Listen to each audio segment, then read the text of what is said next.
Hapa mida ya saa 12 nimeweza kupigiwa simu kuambiwa kuna boti imeanguka. Hapa kulikuwa na tamasha inaendelea inaitwa Ocean Festival. So katika wale washindanaji kuna boti moja imeweza kuanguka, lakini naona wengi wameweza kutolewa ndani ya maji.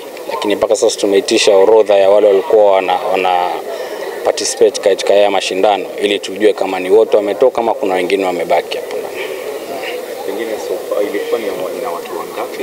Watu wangapi ambao sofa wametolewa na wangapi labda bado wanamisi? Nadhani nimeweza kulijibu. Tumefika hapa kwa sababu tumepata simu mida ya takriban saa 12 na sasa labda ni dakika kama 40. Kuna wengi wametolewa. Lakini mpaka tupate ile list kutoka kwa waandalizi wa ile tamasha ndio tutajua kama wale wengi waliotolewa ni wote ama kuna wengine wamebaki. Ndio naona sasa hivi wameweza kujitayarisha kutupa hiyo orodha ya wale wanaoshiriki katika haya mashindano. Kuna any fatalities? So far kuna mmoja lakini hajaumia sana naona, lakini anapelekwa hospitali kwa sasa. Labda kuna wale ambao wamepoteza maisha. Mpaka sasa sitaweza kuwa sure ni wangapi ambao wamepoteza maisha. Ndio maana tunaitisha ile list ya wale waliokuwa katika lile boat na wale waliotoka tuweze kutali tujue wangapi wametoka na wangapi wamebaki. Ndio ni hatua gani ambazo zinaendelea kwa sasa?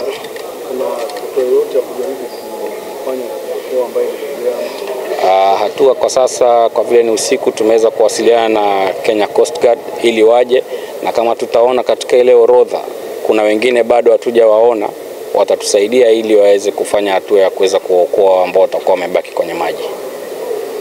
Labda kufikia sasa labda chanzo kilikuwa kipi, habari yote nini kilisababisha mkasa huu kutokea? Tunavyosikia kwa sababu sikuwa, lakini kulikuwa na mashindano ya boti hapa na boti ikapenduka na kuna watu wakaingia ndani ya maji.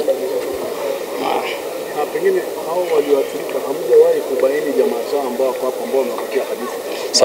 Sasa hii ndo tuko katika hiyo harakati ya kuweza kutafutana huyu ni nani na huyu mtu wake ni gani, na kuweza kuuliza wale ambao walitoka kwenye maji walikuwa kwa hiyo boti ili tuweze kujua kilichojiri na kama kuna anything ambayo tuweza kufuatilizia kutoka hapa.